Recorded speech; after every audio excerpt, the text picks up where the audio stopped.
Hi, my name is Benedict for Higher Hertz. New toy.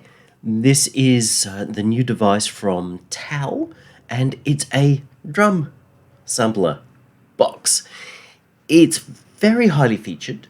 That creates a slight jumble issue on its interface, but given time and understanding, you get your head around it.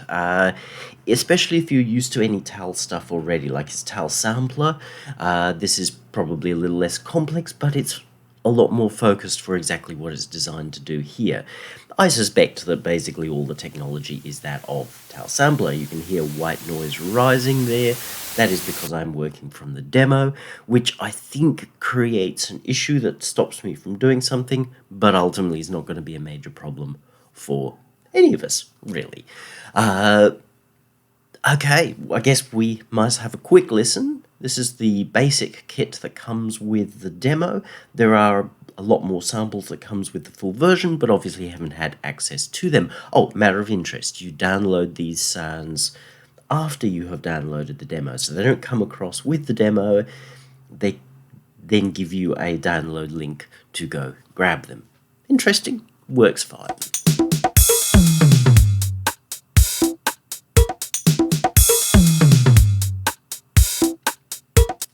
So the basic kit is pretty basic, but we've got a grab bag showing that we've got things coming out of 505s and 707s and the like. Nice clean sounds. They are going to be what you make of them. I've seen a few people recently, probably newbies, asking to be pointed to where you get the exact right kits for things. No such thing, my friends. Your job is to put together the sounds that you want, to perform them correctly, to program them in a way that makes for a good performance, and then to mix them. The idea that you just download and therefore instantly have, Marvin Gaye's Sexual Healing is naive in the extreme. So please, boys and girls, don't go down this path. Get a drum kit that you like. Not you like because it sounds exactly like so-and-so's record, because that's just, it's a failure of a path. We all start here, we all die with it. Get a good kit.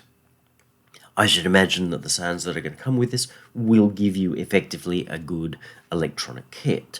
Gold Baby seems to be the name behind quite a few of them, and they're all fine samples. You then got to learn to program it and to mix it. As I pointed out to somebody who then wanted to have a go at me for being stupid and not knowing anything about anything, I mean, high future for that boy, is that, in effect, we could suggest that the drum kit itself is maybe only 20% of the sound that we hear on the record. 40% of the sound is how the guy plays it. Because, you can listen to, say, Bill Bruford play anything and it sounds beautiful and flows in such an interesting way. You could take exactly the same kit, have, let's say, Nico McBrain from Maiden, who's a damn fine drummer, but he's not going to sound like Bruford at all. And then it comes down to how it's mixed, because the kit that is on, say, Pantera's Vulgar Display of Power is technologically not really any different in any significant way from the drum kit on Yes's Owner of a Lonely Heart. Therefore, its playing and how it's put in the mix. I know it's a little bit of a sideways rant, but a lot of people watching this are probably going to be struggling with that issue, so better to get that out of the way. It is not the VST, it's not even the kit or the samples, anywhere near so much as what you do with them. Might as well take a little detour and have a look at TAL. I think anyone who follows me, us at Higher Hertz, will see that I've looked at almost everything that TAL has to offer. TAL Drum, it's the new one. It's 1.0.3. The 0.3 came whilst I was working on this. I've updated, don't really know what the difference is. Not sure that it matters that much, but it shows that TAL does work on his stuff. Super fast workflow. It is pretty fast. Bear in mind, I'm comparing to Kong. I work with Kong a lot, and that's a Reason drum thing, and that for me is super fast. But we get used to what we're used to, and given a little bit of time, I would get very used to this as well. There are some things that this does a little differently from Kong, and in some ways, that's really rather cool. If you were to say, oh, Kong versus the Tal Drum, there are some things that Kong does that Tal Drum does not do. But for a lot of people, probably the Tal Drum is going to win for a couple of reasons. But bear in mind that reason is a full environment. So just because a particular device doesn't do it here, doesn't mean that it's not achieved over there. They've got 16 stereo outputs, which we'll quickly show you. I'm not going to dig down into that because it should be self-evident. There are some real-time synthesizer effects, which is good. I like that a lot. And this is promised kits. Gold Baby, Empty Vessel. I don't know Soundtracks and Safe Samir, but the Gold Baby kits are generally pretty good on their own. So I should imagine you will be well treated with material. The Tal Sampler had us pretty well treated with material. In terms of price, like Tal's standard pricing, it's not cheap, but it's far from expensive. At the moment, whilst I'm looking at it, there's a 20% intro discount, pulling us back $12. But at full price, 60 US. Bear in mind you would be paying at least twice this from most other developers. So plenty to recommend in terms of features for dollars, or value for money. Oh, looking at the device broadly, then we'll go into the good and bad, and then the nitty-gritty. We have up to 32 pads. So we see 16 which are full, and we see another 16 which are not full. So just the doubling of number of pads over the usual is pretty cool. I'll close that so we just see the 16 because it's a little excessive otherwise. But for those of you who get into heavy drum use or into splitting sample loops across lots of pads, that extra 32 is probably going to become pretty darn useful. Let's say you take in a loop and you split it to 16ths, and they're across these pads, you then need a whole other VST. But in this case, you can have your loop here and then throw in other drum hits. So the doubling of pads is, I think, a very smart and very cool move. I rarely use 8, but that's because I don't work drum heavy. Each of these pads, the usual, you can drag and drop onto them, and you can drag and drop from the system onto them, or you can go through the system on the side and populate whatever sounds you want anywhere, get in and edit them. There's quite a lot of features in here, and initially this is a little dense, but you'll come around it. But most of your work will be done from here, and each of the pads has some basic control features just here. So there's plenty to keep you going before you get too sort of dug in or caught. We'll have a quick listen to this again, and then run through the good and bad, and then into the nitty-gritty. Obviously a grab bag of sounds, not going to pretend that they're well performed, merely just want to hear that they work together and they're nice, clear, clean sounds, triggering nicely. Great. So our good and bad. Our good is that Tal's value for money is always really super. His attention to detail is always good. He builds devices which are, well, very Tal.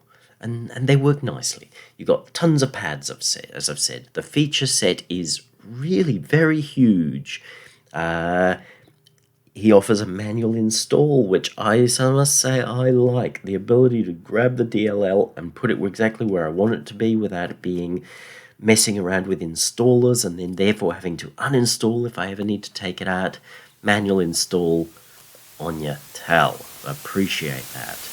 The samples, when you download, it gives you this link, as I said, that will download them to wherever you put your downloads. I always have an in tray for my downloads. I then just drag those and put them in next to where I had the DLL and then pointed the system to it. Easy. It really is not that tricky. And then, of course, it loads just fine. So all really kind of as you would expect. That's great. Bads, well, we've got to be fair and suggest that everything could always be a little bit more perfect. Initially, it is a little complex. As we get into this, you might be a little bit like, it's going to take me a while to get my head around that. Yes, it will, because it does so many things.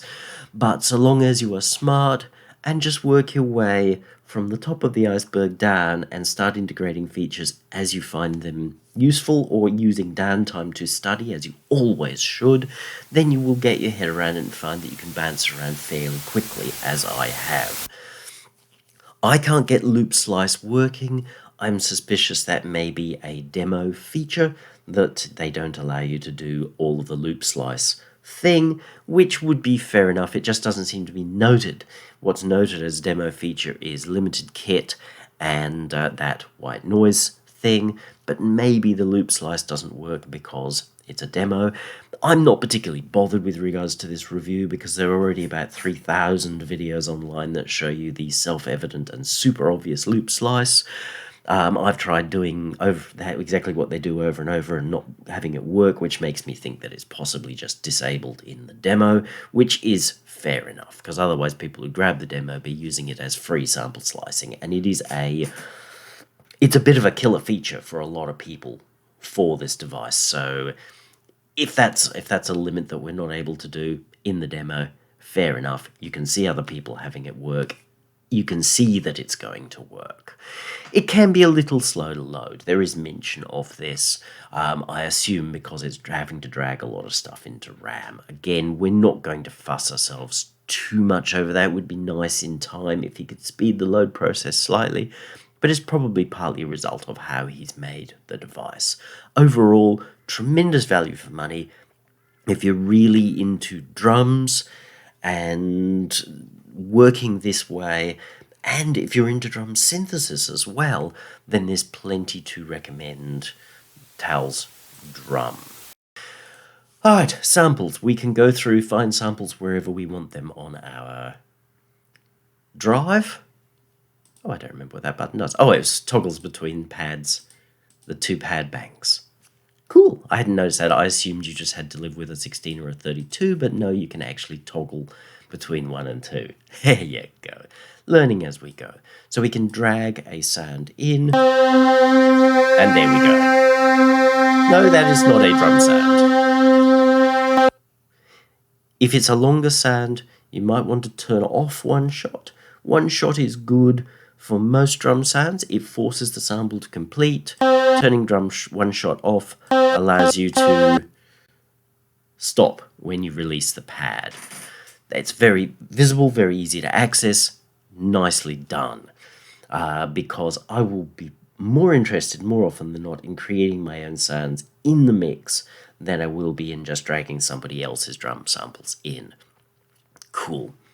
We move into the instrument now by hitting hitting this button here. That plays it. This opens this up. The other ways into here are to press the E button, E for edit. This is just sort of a simple mixer, and then you can move into edit mode. You've got your volume and pan, which you can see waggling around over on the side there, here as well. Double click to reset things. So we've got our sound, our sample here, and then there are quite a few things that we can do with it. We've got our main mapping stuff. Now, something that's rather cool is that our volume here is separate from our main output volume, which is useful. You're going to need that later. We can put that into mono, therefore we can't have more than one instance of that sound at once. A few other bits and pieces. We can reverse the phase. We can tune our sound. So 2 octaves up or down. Sometimes I think you could ask for more, but modulation will solve that. Generally for drum sounds, 2 octaves either way is fine. This is nice.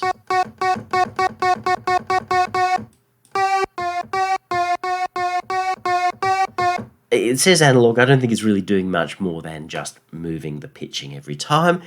Maybe it's modulating or modifying other features like cutoff. I'm not convinced that it is, but just pitch alone is pretty nice. Timing will add a little bit of slop into the triggering. So obviously when it's receiving its MIDI note, it's going, do I play that perfectly on time or do I move it around? I don't know whether it moves it before the time in which it's received the MIDI note.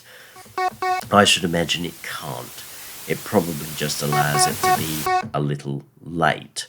There's no extra plug-in delay compensation showing up here, so I do believe that it just will allow that to get a little late. But overall, that's pretty cool. If you find that, you feel like you really like the slop sound, but you feel like it's making the whole kit a bit too late, chances are your DAW has a feature to allow you to take that particular MIDI track channel and move it in time. So if you feel like you're sort of 8 or 16 ticks slow overall, then just move your whole MIDI and your problem is solved. But it is rather cool. I do like this moving the pitch around a little bit. Pan, you can actually set it so it's always going to play late, fine tuning, and how it responds to velocity. Pretty simple basic stuff. We've then got this amplifier and filter envelope. So immediately we can start to turn our sound into a percussive sound. Yay. Filters, TAL filters. They've got that very TAL resonance to them. The low, high pass, band pass. Anything that we really need is there. And then there's a little high pass that sits on the side, which is handy. All pretty basic stuff, nicely implemented, just feels a little overwhelming as you first start to look.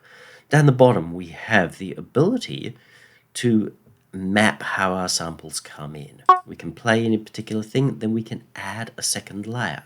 So if I'm over in my samples, I can drag in a second sample. This second sample is now editing differently from the first sample. So let's give ourselves a quick...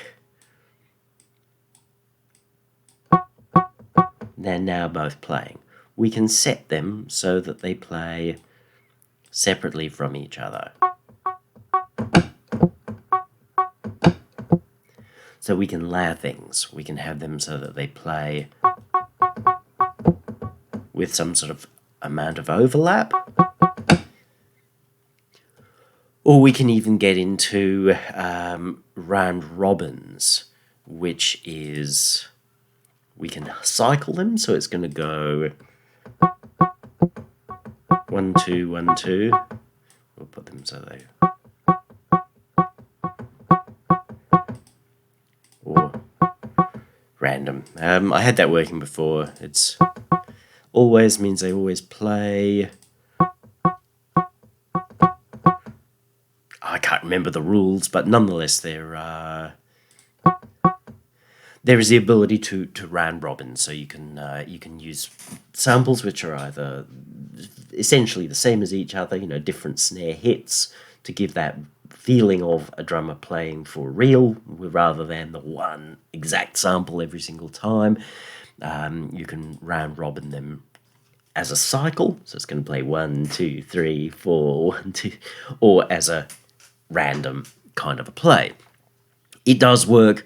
I just haven't got it setting up properly in this case. We can add up to 4 samples, so 4 in a round robin. There are devices that will allow you to do more, probably his TAL sampler. I know the NNXT will allow you to do 99 or something or other, but 4 is generally enough to give yourself everything that you need. So we can styling. You'll notice I'm putting a little bit of a hold here. It just gives you a little bit more punch on the sound. So you can build up your various layers. can even set something to solo so that you can work on individual sounds. Glorious. We can get into time stretches, which I'm really not going to get into. You can be locking to tempos and pitches, and which means that you can import a loop that you know is at 1 BPM and conform it to a different BPM. It all works. I never do that kind of stuff. There are plenty of other people going to show you how cool that is. I've seen it. Seems to work nicely. What's the quality? Well, the quality is what the quality is. It's probably fine. We can do obvious things like reversing. We can normalize our samples. We can loop them. So if this came in was an incredibly short sample, do that. I'm trying to take the end. Oh, okay, so we've got complete separate loop start and end points. Cool. So if we increase our, obviously it's gonna click until I get to a relevant point. Ping pong means that it's going to loop backwards and forwards. Mode.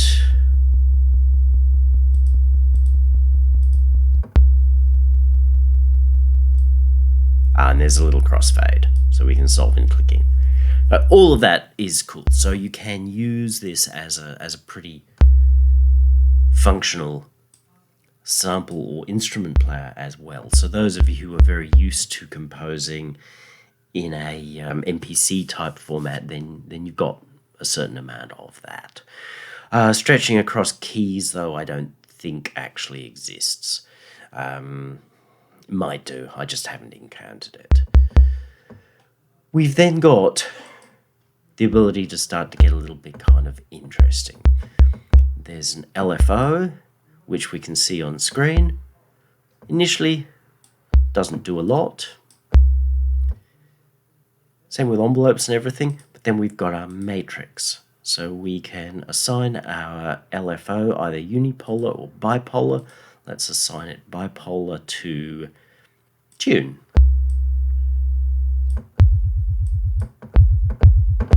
Brilliant.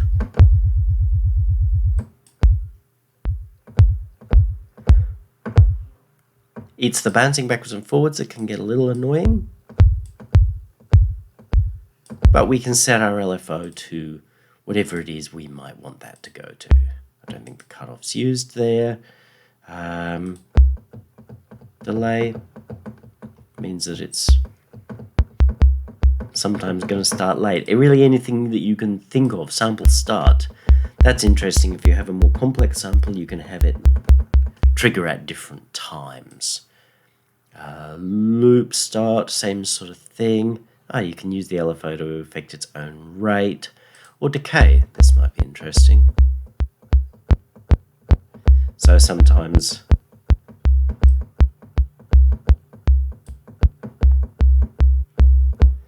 the sound is longer, sometimes it's shorter. With drums, offhand, a lot of these things aren't as immediately useful as you think, but then you'll hit a point where you go, ooh, that's going to be really cool. So the LFO, we've got some more envelopes. So you've got your main envelope, which is your amp envelope. We can then use a couple more envelopes, and they draw themselves here. So we might take our envelope and assign that to, so envelope 1, assign that to cutoff. Let's assign this.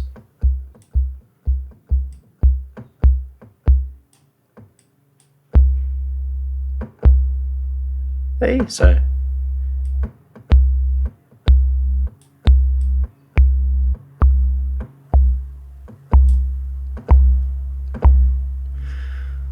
we're able to really create sounds as we want them. So there are a pair of these envelopes which you can assign. Just remember, when you first set up an envelope or something, it does nothing until you assigned it. That will catch a few people. We've then got the ability to make our own MSEG kind of a thing. This we met in Talmod, and it works just as well. Again, does nothing until we assign that, so the mod env, these aren't in order. LFO envelopes mod, LFO mod, not in order, but we'll get used to that. Let's go bipolar, and let's go with tune. Brilliant.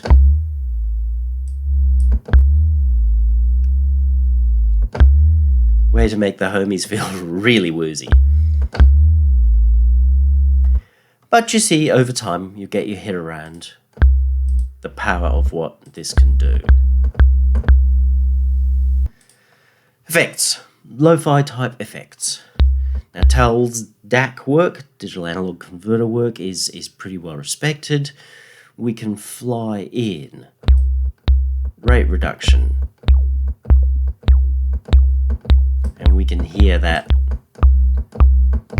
sound quality changing.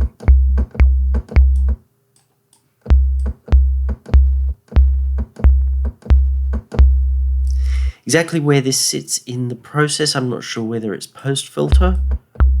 I would hope so. But we do get a nice gritty sort of sound.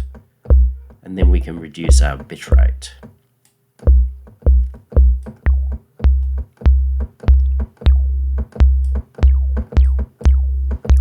And hear how we're getting a very noticeable sort of effect from doing that.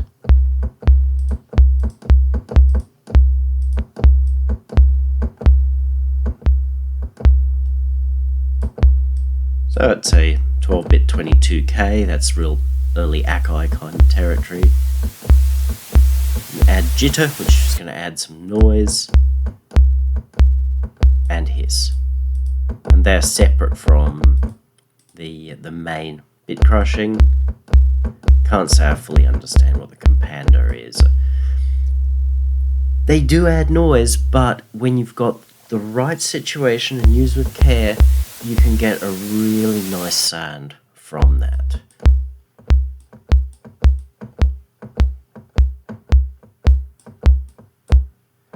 So we're giving ourselves a nice punch there, even though it's kind of noisy. There is then a hard clipper. What this does is it emulates what happened when we sampled too loud. Because bit rates were low, as if you go back and look at one of the videos I did recently on a bit crusher and talked about how low bit rates reduce what they hear. So if you give it something that's very dynamic, or a lot of it's lower in volume, it will actually lose the bottom half of that. So you were encouraged to sample as loud as possible. And because people were really trying to push and get the loudest sound they could, then people would often end up overdriving the input to their sampler as they recorded that sample. And you got a pretty notable hard clip happen, which can sound awful or great. There's then a saturation, which is similar, but a little bit of both, a little bit of everything. There isn't a global turn the effects off thing, and you get an interesting sound. There is a compressor on board.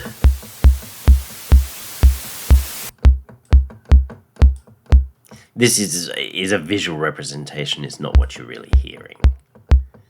So if you want to resculpt, then you can use the compressor. Personally, I would probably be more likely to use the envelopes or something, but the compressor is there and it's interesting, and if you get the sound that you want, brilliant.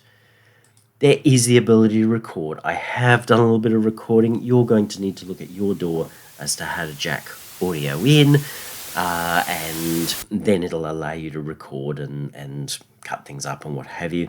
It's not as efficient as Reason's inbuilt system, but it works just fine. A lot of people will probably rather like that because a lot of sample players don't actually sample, and there is quite a joy to sampling in the instrument that you're going to use. So don't necessarily ignore it. give it a go, get your head around how it works. But you will need to flip your rack, so to speak, or have access to the back end of your wiring, so you need to know your door. So we've created our own sound here. If I were to take my wonderful MIDI, let's grab, that's our kick.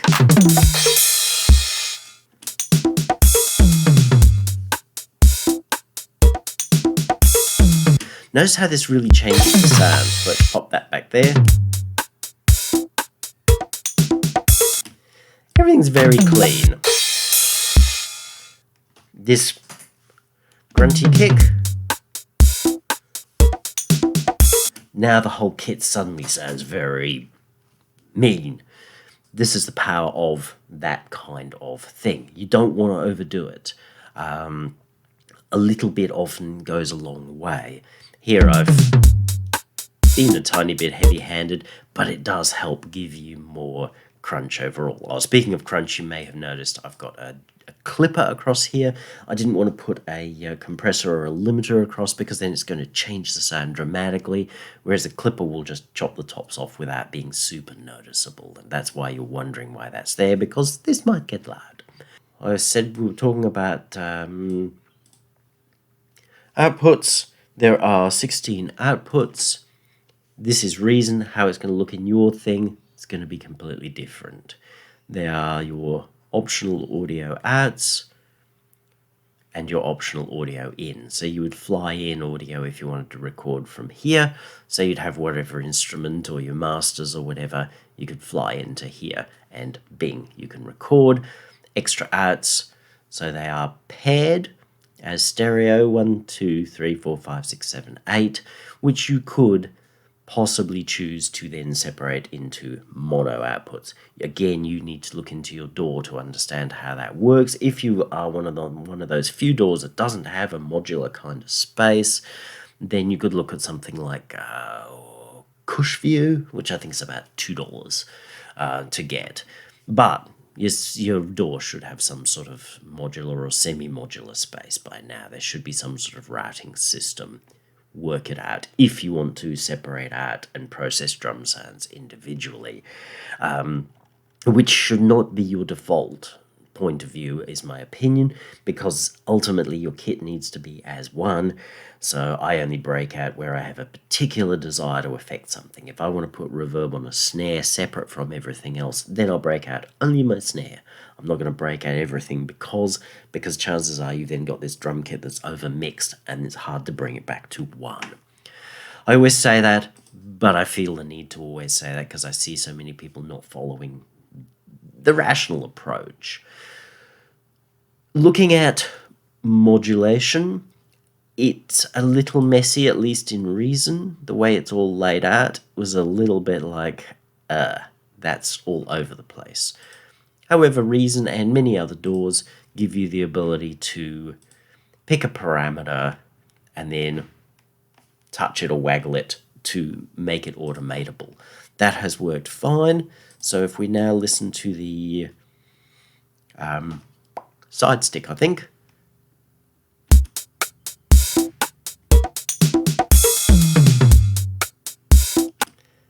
we can hear that move. I might just pop our kick back where it was because it's a little commanding.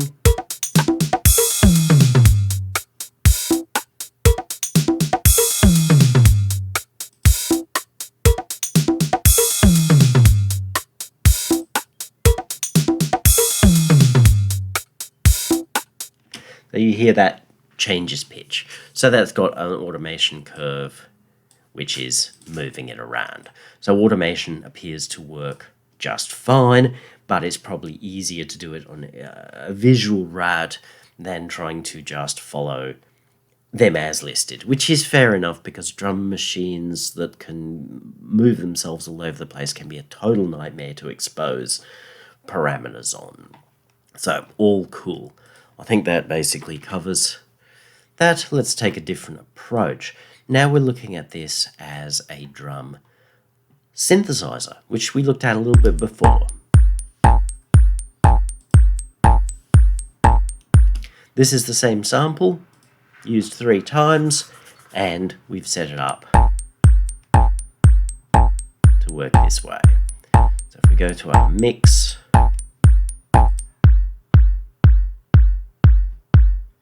it's our kick. In headphones I can hear a lot of squidgy digital noise, which is off now, but in speakers I didn't really hear it. There's a notable you on each time, and that adds to what we hear. Super pleased with the snare. Now that is using this LFO. So our matrix here has quite a bit happening with the tuning. We've used a constant,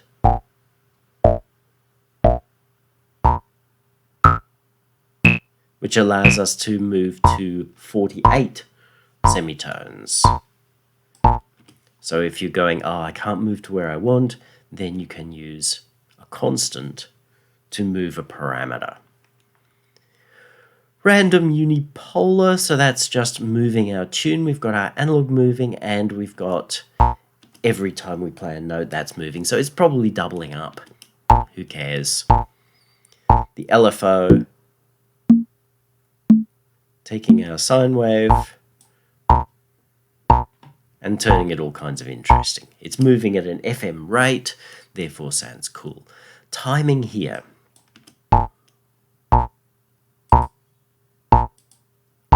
All of those sounds are even, and hear how it is not as exciting.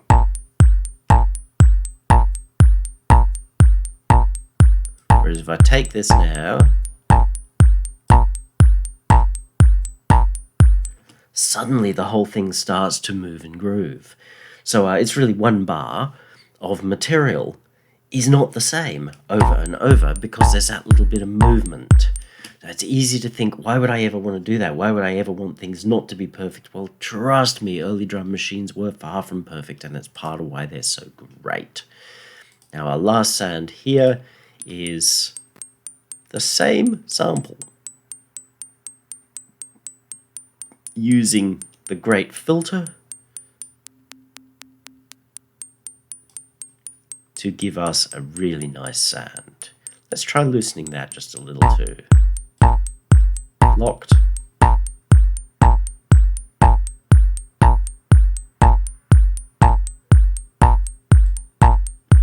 A little tiny bit's really nice, or keeping it solid whilst we have the one thing that moves, which creates that slight sense of unexpected. We got a really nice sound. I gotta say I was super pleased with this sound, like super pleased with this sound. So the synthesis side of the instrument is not what I came in hoping for. I was thinking, he's going to have a fully fledged sort of synthesizer in here with oscillator waveforms and what have you. It doesn't. So initially I thought, we're not going to get on.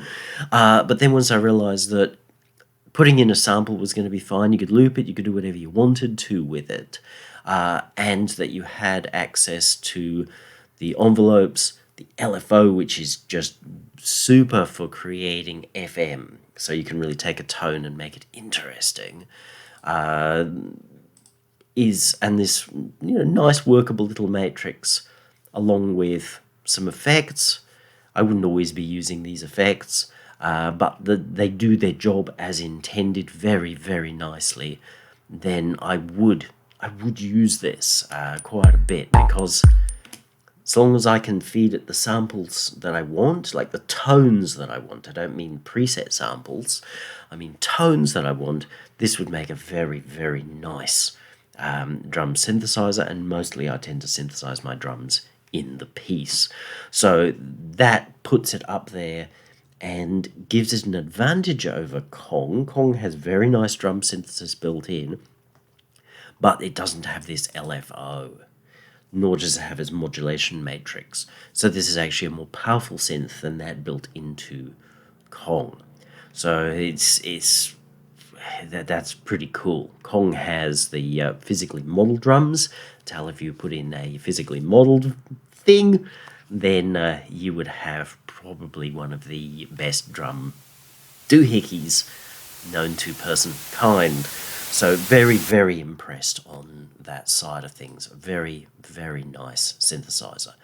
The last thing we'll look at, I know is not going to work. I've already told you I can't get it to work, and I think that it's because of the demo thing.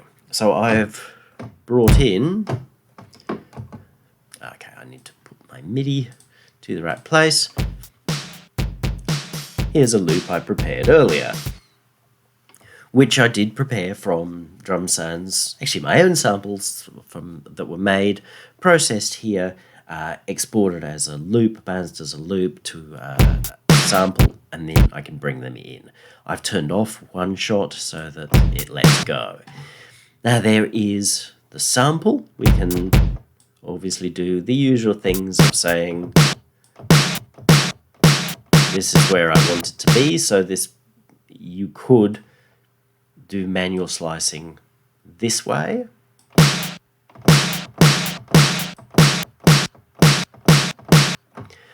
That's one way of doing it.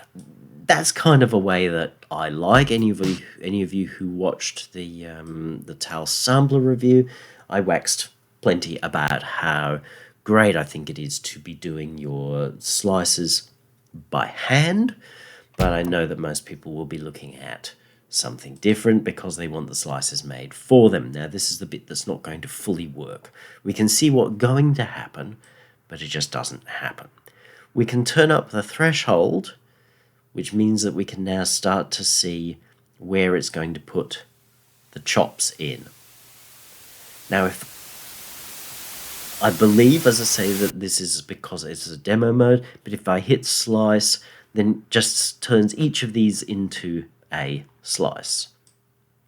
So that's pretty cool. I can control and now say I'm going to have all of these hits. It's picked up most of the hits, depending upon how you set your threshold or sensitivity is as to where it's going to pick up. And it's not always going to get what you want, because as you see here, it hasn't picked that as being a separate thing. It is also possible, oops, we don't want to do that. Let's just hit undo, hopefully. Yep, we can clear anything that we've looked at. We could also just automatically set slices on the quarter, the 8th, the 16th. So setting them on the 8th at this point is exactly what we want. If I press slice, I should just have that all sliced up. Then I should be able to apply to pads, and it should take all of them and populate them up here. As I said, I've seen lots of videos where it does it. This doesn't do it. I think it's because it's the demo, and I don't blame Tal for not making that available. If you're going, oh, but I won't know if it works, it works. I've seen lots of people do it. This just doesn't do it for some reason. So if we set our slice things, we can then, let's do this again. We can then take a particular slice and apply it to another pad. So we can do it manually.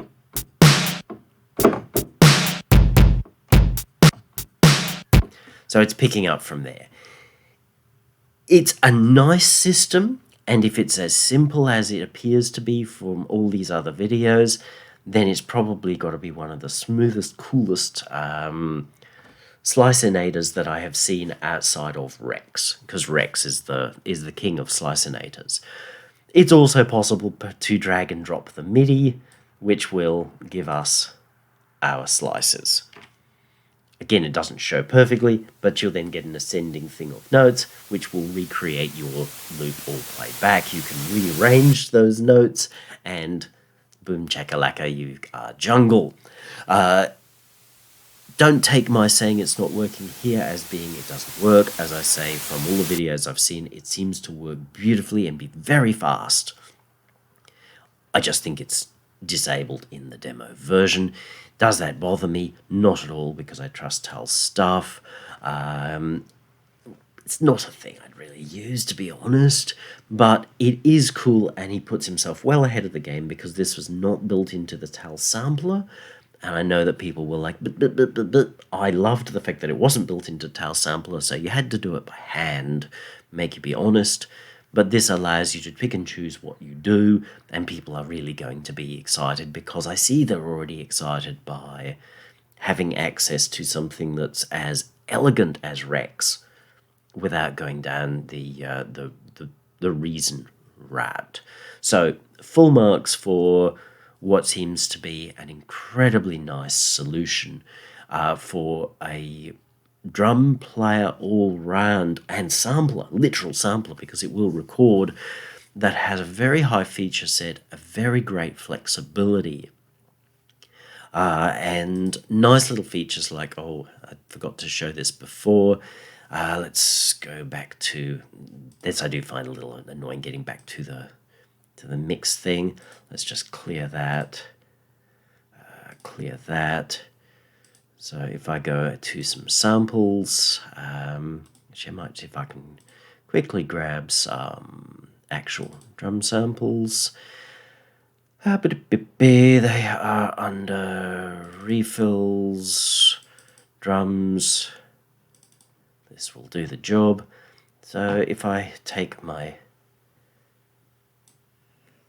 kick one, let's close this so it makes it a little easier. My kick one, my snare one. Great. I can make a little sequence of that. Let's begin this.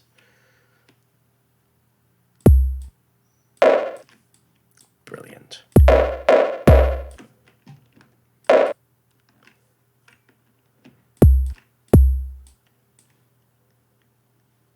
Hang on, that's not where I wanted it.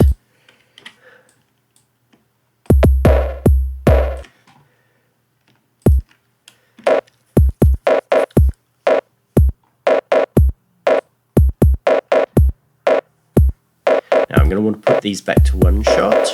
So now the whole sample plays.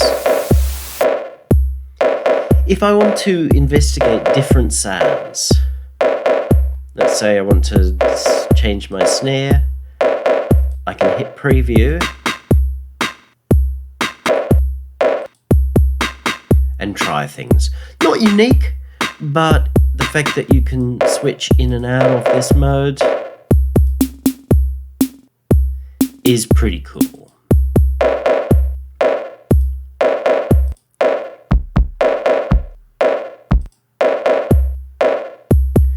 But just be aware, if you are previewing something, you need to commit, otherwise as you see you walk away, you lose it. But you'll get used to it. But the ability, if you've already got a groove and you're like, yeah, I'm not sure whether that's quite the right sound that I wanted, then the ability to preview sounds as you go is good. It is pretty cool.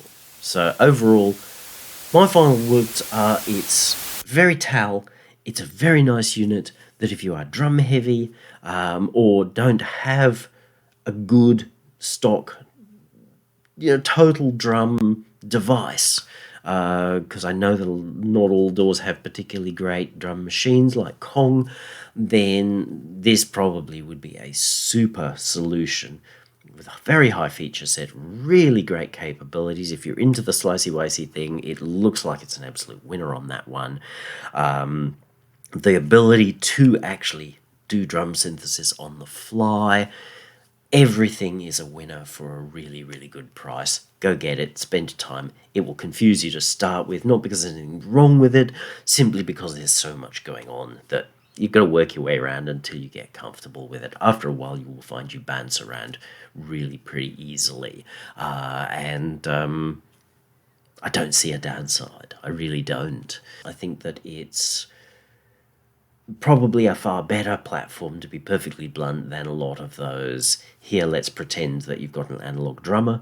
Okay, yes, this doesn't bring in MIDI loops, but you know what? If you're really desperate for MIDI loops of pretend drummers, either make them yourself, or go to Ugraton or whatever and buy their, I think they're $5 MIDI packs or whatever, kind of drumming. It's not that hard. It really is not that hard.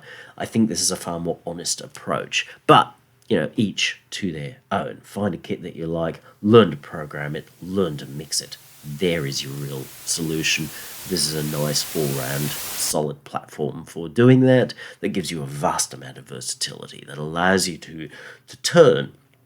You can be partway into something and I can say, no, I've decided I want that to be different, and turn pretty easily with that. That's the essence of a great modern instrument. So again, hope you have enjoyed this, found value. If you have any questions or you have found value, please hit the subscribe button below. We love to hear comments. People tend not to engage much these days, which is a crying shame. The internet is about us being able to engage with one another. So please engage, talk to us. That's what we're here for. That shows that you care about what we do, and it keeps us personally engaged as well, because there's a fair amount of time and money that goes into making this for you. Please have a chat to us below, and also pop over to higherhertz.com. Different stream of information coming over there. Most importantly, you have a great day.